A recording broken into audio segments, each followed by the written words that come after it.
It's one of the tenets of participatory democracy to, from time to time, bring people to discuss and arrive at a consensus on how the nation should be governed, especially pertinent issue of economic governance. It's important that you build consensus on them. So to that extent, and much more so because it was a promise they made to the good people of Ghana within the 120 days that they are going to convene a national economic dialogue to engage the good people of Ghana on the way forward. It's good.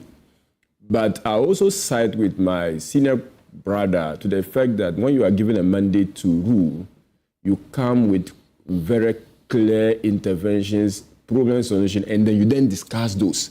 You don't go and throw the whole economy to the good people of Ghana and say, let's discuss and come to a solution on how we address the issues. And that is the point that I think that the government could have, it should have been a guided dialogue where people would come with a very clear interventions to address certain problems that I didn't see. But it was 6 areas, thematic areas. I mean, the thematic and areas, they led and explained to the people it's and like telling us that let's go and decide agriculture.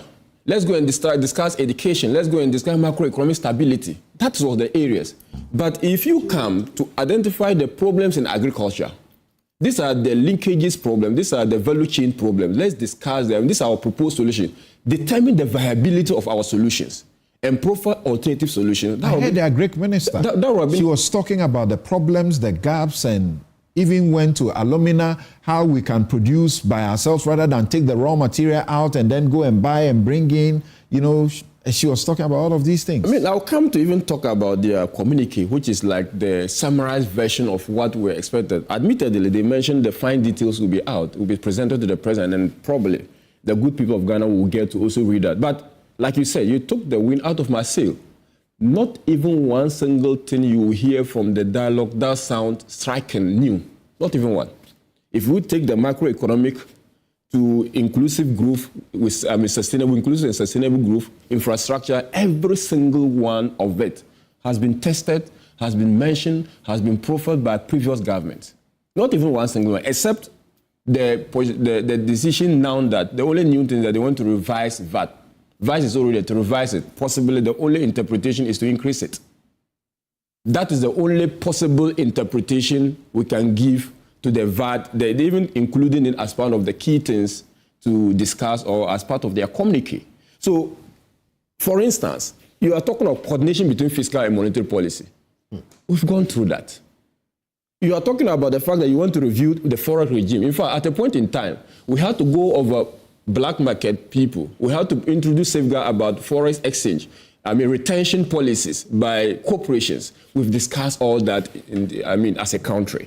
We are going to about reforming or overhauling the PFM Act or system to ensure that we are able to, align it with our Fiscal Responsibility Act.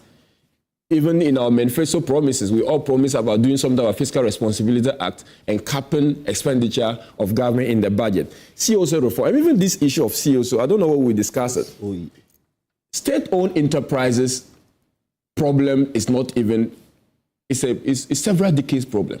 I remember in the state-owned enterprises report, aggregate report for 2016, those institutions we are mentioning now as being in negative were the same institutions.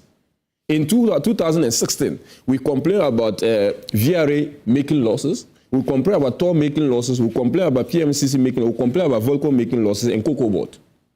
The same story. As a matter of fact, that year, we said that there was a total loss of 1.7 billion Ghana cedi. And those that made profits was about 1 billion. So there was a net loss of 791 million Ghana cedi net loss. So the same problems we are having. Today, we are discussing the same state-owned enterprises as being in debt. So, the problems of this country, if you are a student of the Ghanaian economy, you would have known the problems. The only thing we are lacking is that novel, cutting-edge solutions that will propel us to the stage that we want. We'll talk about expenditure rationalization. He has, even in academia, he has profiled some of these solutions on radio, on television, whenever he's called upon to engage the country on the way forward. So the difficulty I have with that is, could we have done without it? Considering the outcome, my answer is yes. In my line of work, we push paper and we keep people's confidences. But let me tell you this. I've spoken to some within your party who are into business, who are actually in the finance area and economics area. And they say what Mahama is doing is what you missed, Asin Akufo-Addo missed, by not bringing the people on board. And that what he's doing, he's going to get a lot of credit and goodwill, which also helps the economy itself, even the optics. Council, the problem with that, we had Senchi. It's not different from the economic dialogue. But what did the Ghanaian people face?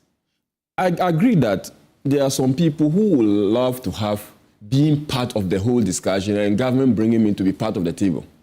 There is also a particular president who believes that, look, the Ghanaian people have elected you to solve problems. If you did not have the solution to it, we don't know it all. That is a fact. But if the people have entrusted you and believe that your solution, the manifesto you presented to them was a good one, and they voted you, go ahead and implement the manifesto. You may get certain things wrong, but that is why you have the institution of parliament. That is why you have the oversight